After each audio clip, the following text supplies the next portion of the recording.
अरिहंतों को नमस्कार, श्री सिद्धों को नमस्कार, आचार्यों को नमस्कार, उपाध्यायों को नमस्कार, जग में जितने साधुगण हैं,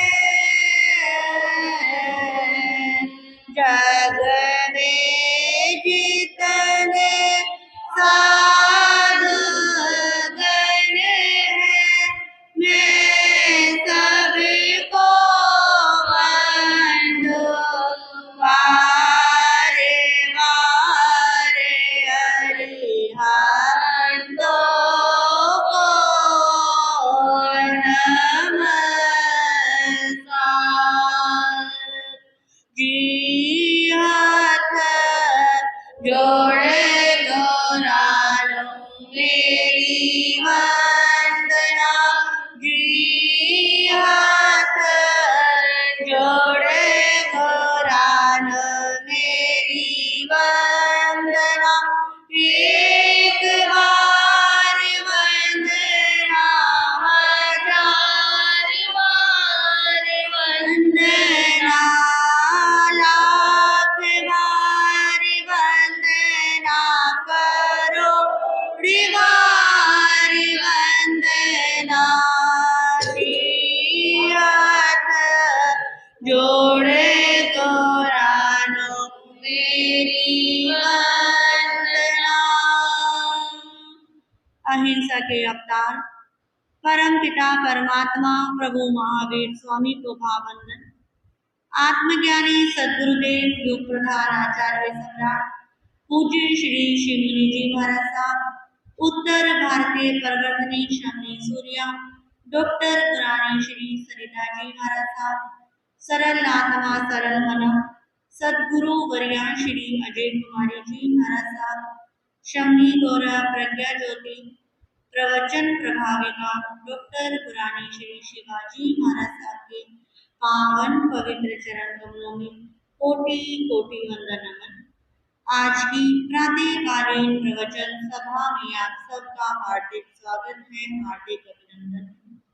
गुरु कृपा से आपके समक्ष चर्चा चल रही है हमारे जैन धर्म का मूलभूत आधार तत्व, हमारे जैन धर्म की नींव, हमारे जैन धर्म का एक ऐसा तत्व जिसको जब तक समझा नहीं तब तक मुक्ति की प्राप्ति नहीं हो सकती। इस संसार के अंदर चारों दिशाओं में जिसने अपना पैर पसारा हुआ है, चारों दिशाओं के अंदर हमें जिसके दर्शन होते हैं, नित्य प्रति दर्शन होते हैं, ऐसे कर्म के बारे में आप सुन रहे हैं कि हमारी जीव आत्मा जो नाना प्रकार की गतियों के अंदर भ्रमण कर रही है, कभी किस रूप में कभी किस रूप में, उसका मूलभूत कारण क्या रहा है? कर्म ही रहा है। तो कल आपने कर्म की 4 डिग्रियां सुनी थी, याद है कौन कौन सी? सपृष्ट कर्म और बंध कर्म के साथ निंदित कर्म और फिर निकाचित कर्म। निकाचित कर्म सबसे ज्यादा बलवान। 3 कर्म तो ऐसे जो प्रभु ने कहा कि आपने प्रयास किया, चाहे आपने इच्छामि दुक्कड़म बोला, चाहे प्रतिक्रमण किया, चाहे आपने तपस्या की, ये 3 कर्म झड़ सकते हैं, पर चौथा निकाचित कर्म, इसका भुगतान तो करना होगा ही होगा। चाहे हंसकर करो, चाहे रोकर करो। जब तक निकाचित कर्म क्षय नहीं होगा तब तक इस जीव आत्मा का नाना गतियों के अंदर परिभ्रमण चलता रहेगा। आज हम आगे बात करेंगे कि जैसे कर्म की डिग्रियां आपने सुनी, वैसे ही कर्म की 4 अवस्थाएं होती हैं, जिसको कह सकते हैं कि जो आत्मा के ऊपर कर्म बंधता है, वो 4 कर्म बंधने के 4 मुख्य अंग प्रभु ने बताए हैं, 4 मुख्य अवस्था बताई है। जैसे कि हम उदाहरण से समझेंगे कि आप यदि किसी मेडिकल स्टोर पर जाते हैं, उस मेडिकल स्टोर पर हर तरीके की क्या होती है, दवाई। चाहे सिर दर्द की ले लो, पेट दर्द की ले लो, बॉडी पेन की ले लो, या बॉडी के किसी ऑर्गन्स की क्या ले सकते हैं, दवाई ले सकते हैं। और हर दवाई की अपना एक क्या होता है, स्वभाव होता है कि जो दवाई सिर दर्द के लिए ली जाती है वो सिर दर्द के लिए ही लेते हैं। जैसे जो दवाई बुखार होने पर ली जाती है उसको बुखार होने पर ही लेते हैं। बॉडी पेन होने पर जो ली जाती है वो बॉडी पेन होने पर ली जाती है।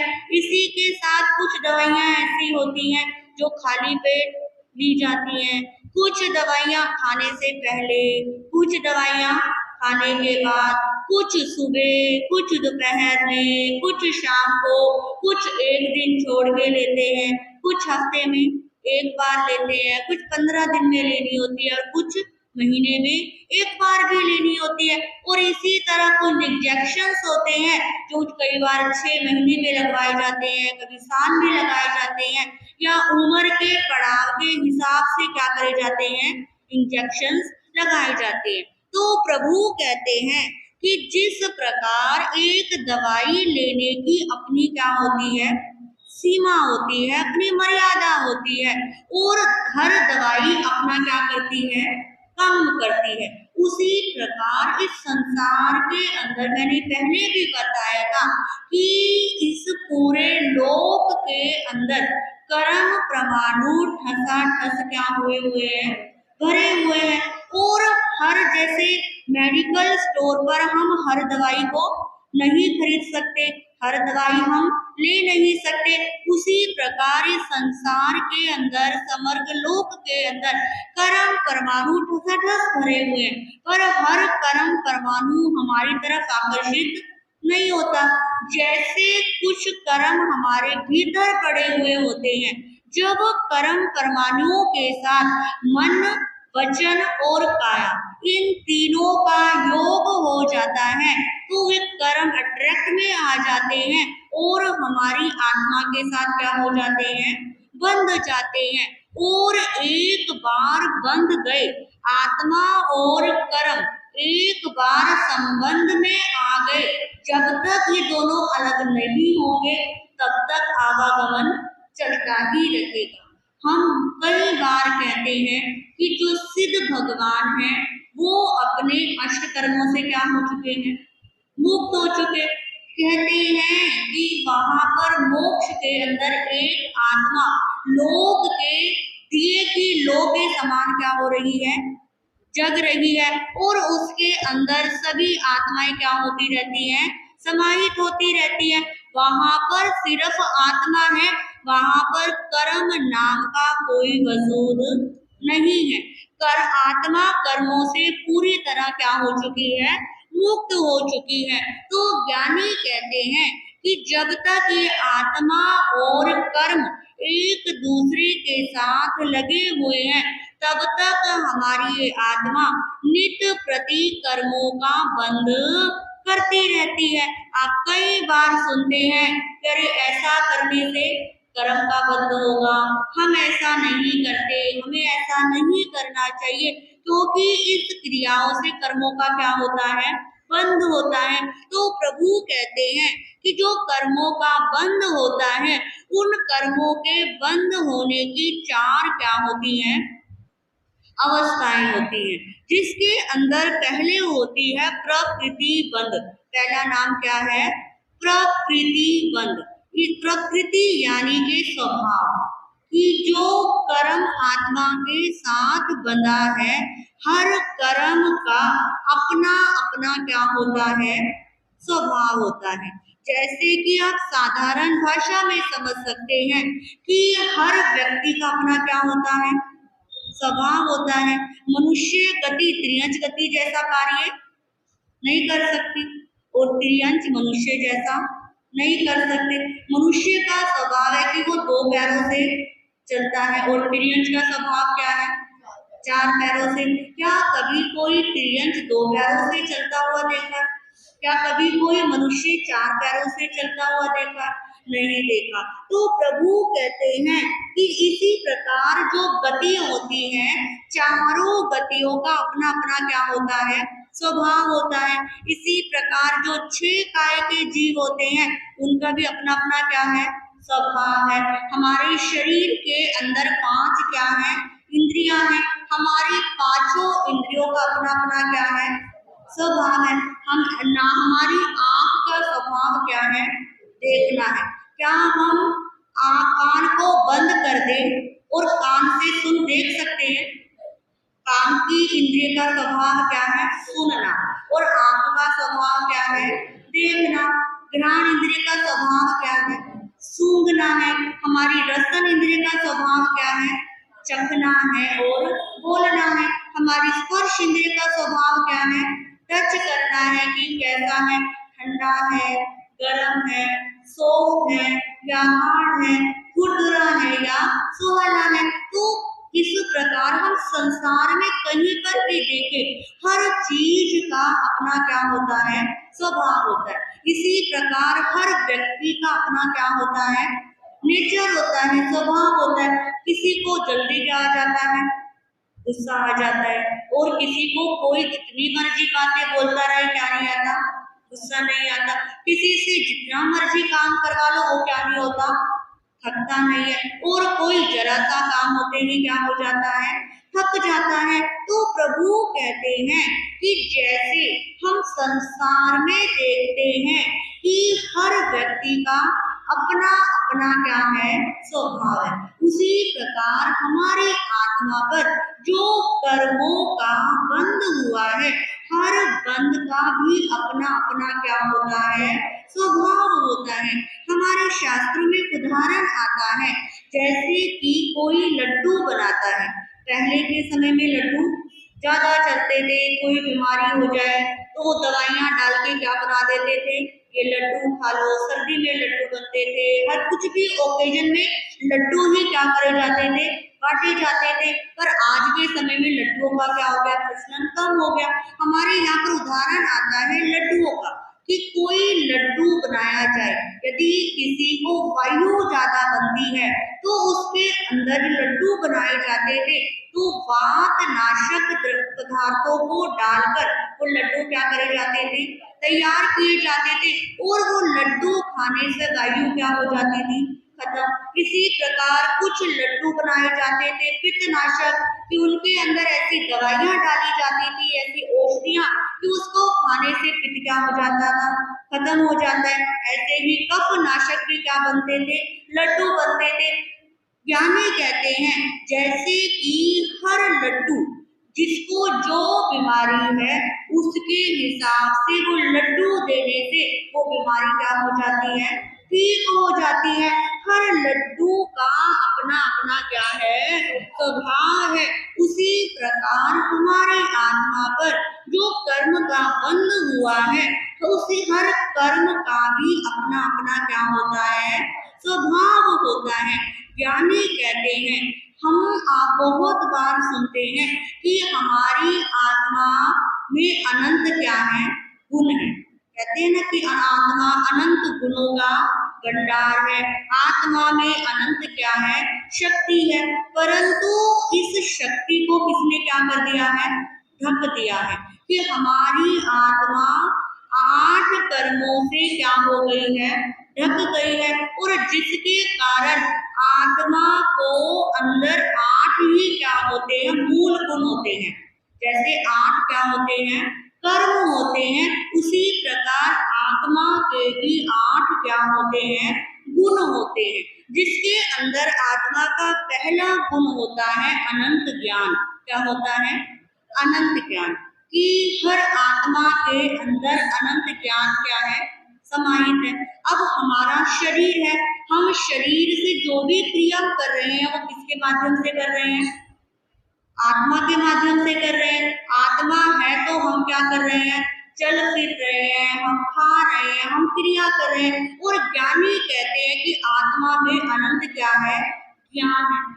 हमारी आत्मा अनंत बार जन्म मरण क्या कर चुकी है और हर जन्म के अंदर ज्ञान को क्या करती है?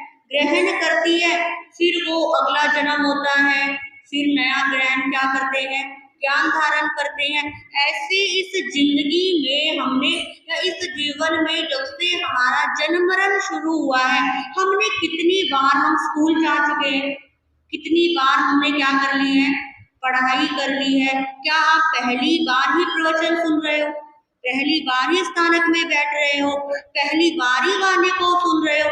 हम हर बार क्या करते हैं? कुछ ना कुछ ज्ञान को लेते रहते हैं। और हमारी आत्मा के अंदर भी आत्मा का पहला गुण क्या है?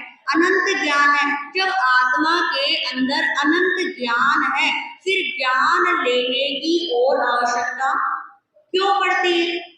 वो ज्ञान मेरे अंदर भी उतना ही ज्ञान है और आपके अंदर भी उतना ही ज्ञान है। पर हर किसी की ज्ञान, अनंत ज्ञान जो है उसमें क्या आया हुआ है? आवरण आया हुआ है। हमारी आत्मा का मूलभूत प्रकृति का जो स्वभाव है अनंत क्या है? ज्ञान है। पर ज्ञानावरणीय कर्म ने आत्मा के अनंत ज्ञान को क्या कर दिया है? ढक दिया है। क्योंकि ज्ञानावरणीय कर्म का स्वभाव क्या है? ज्ञान के ऊपर आवरण डालना। वो आवरण किसी के ऊपर कम है और किसी के पास ज्यादा है। किसी को एक बार पढ़ते ही क्या हो जाता है? याद हो जाता है। कोई बार बार दिमाग लगाते रहता है, फिर भी क्या नहीं होता? अरे महाराज सुनते तो बहुत है, अच्छा भी बहुत लगता है, पर क्या करे, कुछ याद ही नहीं रहता। ये क्या हुआ है? ज्ञानावरणीय कर्म ने अपना स्वभाव दिखाया हुआ है। इसका स्वभाव ही क्या है? ज्ञान के ऊपर आवरण डालना। तो जब आत्मा और कर्म का बंध हो गया, तो पहला जो ज्ञानावरणीय कर्म है, इसने हमारे आत्मा के अनंत गुण को क्या कर दिया? ढक दिया। इसके बाद दूसरा आत्मा का गुण आता है, जिसका नाम है दर्शन, अनंत दर्शन। क्या नाम है? अनंत दर्शन। अब दर्शन कहते हैं कि देखने की शक्ति। जब हमारे तीर्थंकर परमात्मा को केवल ज्ञान हो जाता है, तो उनको तीनों लोग एक साथ क्या करते हैं? दिखाई देते हैं। उनको किसी भी पुस्तक की, किसी भी सहारे की, किसी भी आगम की जरूरत नहीं होती है। क्योंकि आत्मा का मूल गुण स्वभाव क्या है? अनंत दर्शन। कि हमारे भीतर भी कहते हैं ना कि हर आत्मा क्या बन सकती है? सिद्ध बुद्ध और मुक्त हो सकती है। और हमारी आत्मा का भी गुण है अनंत दर्शन, कि हम सब कुछ तीनों लोगों को एक साथ देख सकते हैं। पर उस देखने की शक्ति पर अनंत दर्शनावरणीय कर्म ने अपना क्या डाला हुआ है? आवरण डाला हुआ है। तो दर्शनावरणीय कर्म की प्रकृति क्या है? ढकने की है। कि हम ज्ञान को देख सकते हैं, हम लोगों को देख सकते हैं, पर उसके ऊपर दर्शनावरणीय कर्म ने अपना क्या डाल दिया है? आवरण डाल दिया है। इसके बाद आत्मा का तीसरा गुण आता है, जिसका नाम है अव्ययवाद सुख। नाम है अव्ययवाद सुख। कि हमारी आत्मा के भीतर अनंत सुख है। कहते हैं जो सिद्ध भगवान होते हैं, वो अनंत सुखों में क्या रहते हैं? लीन रहते हैं। उसी प्रकार हमारी आत्मा में अभी भी अनंत सुख क्या है? विद्यमान है। परंतु उस सुख के ऊपर भी वेदनीय कर्म अपना क्या डाल देता है? आवरण डाल देता है। सुख का ऑपोजिट क्या हो जाता है? दुख हो जाता है। सुख आता है तो हम क्या होते हैं, खुश होते हैं, और जब दुख आता है तो हम क्या हो जाते हैं, दुखी हो जाते हैं, परेशान हो जाते हैं। पर रियल में हमारी आत्मा का सुख या हमारी आत्मा का जो मूल गुण है वो क्या है, अनंत सुख। हमारी आत्मा को कोई दुखी नहीं कर सकता, कोई परेशान नहीं कर सकता। हम उस दुखों को, परेशानियों को स्वयं क्या देते हैं, इन्विटेशन देते हैं। मैं तेरा क्या करती हूँ, वेलकम करती हूँ। हम जब किसी से मित्रता करते हैं या किसी से कोई रिलेशन रखते हैं, पहले हम उसे क्या करते हैं, खुद बुलाते हैं ना, खुद उसको उतना क्या देते हैं, स्थान देते हैं। और जब वो चीज टूट जाती है तो वो सुख किसमें बदल जाता है, किसमें बदलता है, दुख में बदलता है। पर प्रभु कहते हैं कि हमारी आत्मा का गुण तो क्या है, अनंत सुखों में रहना। पर वेदनीय कर्म का ऐसा आवरण आता है कि हम सुखों में तो कम रहते हैं और दुखों में ज्यादा रहते हैं। जो सुख हमारे पास है उसकी हमें परवाह नहीं होती, परंतु जो नहीं है उसको प्राप्त करने के लिए क्या करते रहते हैं, दौड़ते रहते हैं और फिर परेशान होते रहते हैं। इसके बाद चौथा आता है अनंत चारित्र। क्या नाम है, अनंत चारित्र। इसके अंदर कहते हैं, अनंत चारित्र का मतलब होता है कि हमारी आत्मा को किसी की भी जरूरत नहीं। हम कई बार हमारे भगवान कहते हैं, हम चिंतन करना चाहिए कि मैं अकेला आया हूँ और अकेला ही जाऊंगा। जब हमने जन्म लिया कि अपने साथ किसी को लेकर आए थे।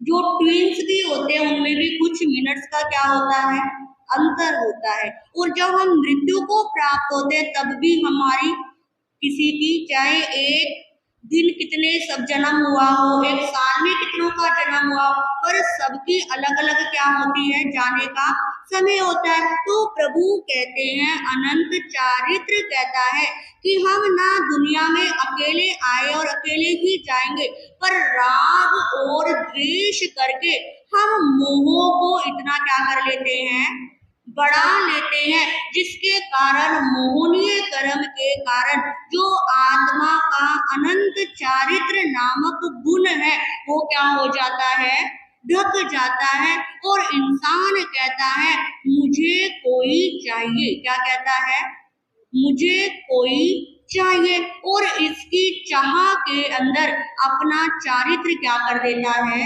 हराम कर देता है।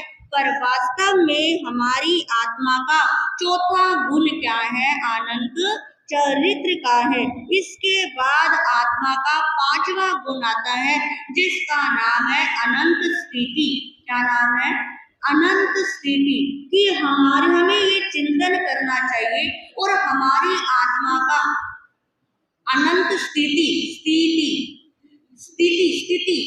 सिचुएशन, अनंत स्थिति, यानी कि जो हमारी आत्मा है उसका तो ना जन्म होता है और ना क्या होता, मरण होता। जन्म और मरण किसका होता है, किसका होता है, शरीर का होता है। तो हमारी आत्मा का ना जन्म होता ना मरण होता, परंतु आयु कर्म के कारण हमारी आत्मा विभिन्न गतियों के अंदर क्या कर रही है, जा रही है। कभी जन्म कर रही है और कभी क्या कर रही है, मरण कर रही है। पर रियल में आत्मा तो अपनी एक मूलभूत स्थिति में ही क्या है, विद्यमान है। उसे जैसा इंसान कर्म करता है उसके साथ वो क्या हो जाती है, लग जाती है। अब हमने स्त्री योनि का कर्म करा तो हमें क्या मिली, स्त्री मिली। पुरुषों ने पुरुष वाला कर्म करा तो उनको क्या मिला, पुरुष जाति मिली। तो इस प्रकार प्रभु ने कहा कि हमारी आत्मा की का जो गुण है वो अक्षय स्थिति में रहना है। आत्मा का ना जन्म होता और ना क्या होती है, मृत्यु होती है। इसके बाद अगला आत्मा का गुण आता है अरूपत्व। यानी कि आत्मा ना कभी ऊंची जाति के अंदर जाती, नहीं, आत्मा ना कभी कोई गंध लेती, ना कोई क्या करती, स्पर्श करती। यानी कि आत्मा का अपना कोई रूप नहीं है। अरूपत्व, आत्मा क्या है? अरूपत्व, कि आत्मा का अपना क्या नहीं है? रूप नहीं है। जैसे कि हम मनुष्य गति में है तो हमारा रूप क्या बन गया? ये वाला बन गया। अब त्रियंश के पास भी क्या है? आत्मा है। अब त्रियंश का रूप क्या बन गया? त्रियंश वाला बन गया। नारकी के जीवों का नारकी वाला रूप बन गया। तो प्रभु कहते हैं आत्मा का जो मूल गुण होता है उसका स्वभावतः रूपत्व नामक गुण होता है, उसका अपना कोई रूप नहीं होता। जैसे कि सिद्धों को हम क्या कहते हैं? अरूपी कहते हैं ना, कि वहां पर कोई क्या नहीं है? रूप ही नहीं है, सिर्फ एक जोत है और जोत में ज्योति क्या हो जाती है? समाहित हो जाती है। तो हमारी आत्मा का भी अरूपत्व नामक ये क्या होता है? गुण होता है। इसके बाद अंतिम आता है अनंत वीर्य। क्या आता है? अनंत वीर्य। वीर्य का मतलब होता है कि हमारी आत्मा के अंदर अनंत शक्ति क्या है? विद्यमान। हमारी आत्मा में अनंत शक्ति विद्यमान है। जैसे कि कहते हैं और हम बहुत बार पढ़ते हैं कि पहले के हमारे महापुरुष हुए हैं, उन्होंने जैसे कि 90 महापुरुषों ने साधना करके उसी जन्म में सिद्ध बुद्ध और किसको प्राप्त करा? मुक्ति को प्राप्त किया। और प्रेरणा दी जाती है कि ये शरीर क्या है? नाशवान है। इस शरीर का स्वभाव सड़ना गलना और विध्वंस हो जाना है। हम हमारी आत्मा में अनंत क्या है? शक्ति है। यानी कि हमारी आत्मा में विल पावर क्या है? स्ट्रोंग है। जब कोई तपस्या करता है, क्या वो शरीर को देखकर तपस्या कर सकता है? किसको? जब अंदर आत्मा में क्या आता है? शक्ति आती। नहीं, मैं क्या करूंगा? करूंगा। मना करने वाले क्या करते हैं? मना भी करते, अरे नहीं इतनी गर्मी हो रही है, इतना तुम्हें काम होता है, इतना सब कुछ होता है, तुम क्या मत करो? तपस्या मत करो। पर जिसकी आत्मा में शक्ति होती है, आत्मा में आ जाता है, अरे क्या है, इतने ही दिन की तो क्या है बात है, पूरा शान शरीर को क्या करते हैं? हिलाते हैं, घुमाते हैं। अब ये 8 दिन तो शरीर आत्मा की क्या लेनी है? शरीर की परीक्षा लेनी है। तो जो जिसकी विल पावर स्ट्रोंग होती है वही क्या कर सकता है? तपस्या कर सकता है। जिसकी विल पावर स्ट्रोंग नहीं होगी, खाने की थाली आएगी, किसी ने खाने का नाम ले लिया और वही वो क्या कर लेगा? फटाफट अंदर कर लेगा। और जिसका विल पावर स्ट्रोंग है उसके सामने जितना मर्जी नाम आ जाए, जितने मर्जी पकवान आ जाए, कोई क्या नहीं पड़ता? फर्क नहीं पड़ता। तो ज्ञानी कहते हैं कि आत्मा का 8वां गुण होता है अनंत वीर्य, कि हर आत्मा के अंदर अनंत शक्ति क्या है? मौजूद है। और हर आत्मा सिद्ध बुद्ध और मुक्त हो सकती है। हमें अपने आप को डिमोटिवेट नहीं करना, अरे मैं तो कुछ कर ही नहीं सकता, मेरे ऊपर तो इतना सारा काम है, मुझे ये भी देखना होता है, मैं थक जाता हूँ, पहले तो मैं कर लेती थी और अब नहीं होता। हमारे ज्ञानी कहते हैं ये आत्मा के 8 गुण ऐसे हैं जो सदा हमारे क्या रहते हैं? भीतर रहते हैं। इसको कभी उजागर नहीं करना पड़ता। पर अंतरायी कर्म ऐसा आता है कि वो सारे ही कर्मों को क्या कर देता है? ढक देता है। और जब कुछ होता नहीं है तो क्या कह देते हैं? अरे अंतराय आ गई, अभी हमारी अंतराय टूटी नहीं है। और जब अंतराय टूटेगी तब क्या कर लेंगे?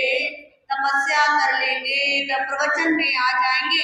आज के समय में लोगों ने अंतरायी कर्म को इतना सिंपल समझ लिया कि जहां मर्जी क्या कर दो, फिट कर दो। प्रवचन में नहीं आ रहे, हमारी अंतराय चल रही है।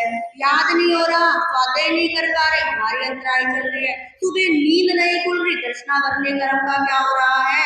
उदय आ रहा है। रात को नींद नहीं आती, नींद में अंतराय आ रही है। परंतु प्रभु कहते हैं कि ये 8 गुण ऐसे हैं जो हर आत्मा में क्या है? विद्यमान है। वो आपके अंदर भी है और हमारे अंदर भी है।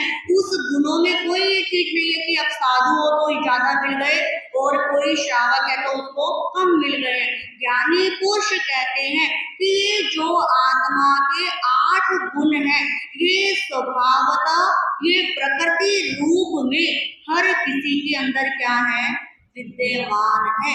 यदि इन आत्मा के 8 गुणों को प्रकट करना है तो हमें कर्म की प्रकृतियों को समझना होगा, क्योंकि जब तक हम कर्म को नहीं समझेंगे तब तक हम इसी में घुलते मिलते रह जाएंगे और जिंदगी ऐसे ही चली जाएगी। तो इस प्रकार आज आपने हमारे कर्म बंध का पहली अवस्था क्या सुनी है, प्रकृति को सुना है कि किस प्रकार इस प्रकृति ने, इन स्वभावों ने हमारी आत्मा के 8 गुणों को भी ढक रखा है, जो डब्बे में क्या पड़े हैं, बंद पड़े हैं, जिनका लॉक लगा के चाबी भी आप क्या हो गए हैं, भूल गए हैं और चाबी को ढूंढने की कोशिश भी नहीं कर रहे हैं। तो अपनी सबको अपनी आत्मा के तालों को क्या करना है, खोलना है। वो जंग लगा हुआ ताले को यदि चाबी नहीं भी मिल रही तो पुरुषार्थ करके ताले को तोड़ना है और आत्मा और कर्म का जो संबंध हुआ है, इस संबंध को थोड़ा सा हल्का करने का क्या करना है, प्रयास करना है। प्रयास तो करना पड़ेगा, चाहे इस जन्म में करो, चाहे अगले जन्म में करो, चाहे जितने मर्जी जन्म की वेट कर लो, एक पल एक घड़ी तो ऐसी आएगी, यदि बुरी आत्मा हो, अरे कब तक चलता रहेगा, अब क्या करें, छोड़ें और जीवन में क्या बढ़े, आगे बढ़े। तो इस प्रकार आज आपने प्रकृति बंध यानी के कर्म की बंधने की स्थिति को समझा। अब आगे कौन सी अवस्था आएगी जिसे आप सुनेंगे। हमारी 4 अवस्थाएं होती हैं, प्रकृति बंध, स्थिति बंध, अनुभाग बंध और प्रदेश बंध। तो ये हमें क्या कहते हैं ये आप आएंगे और आपको सुनने से मिले पता चलेगा।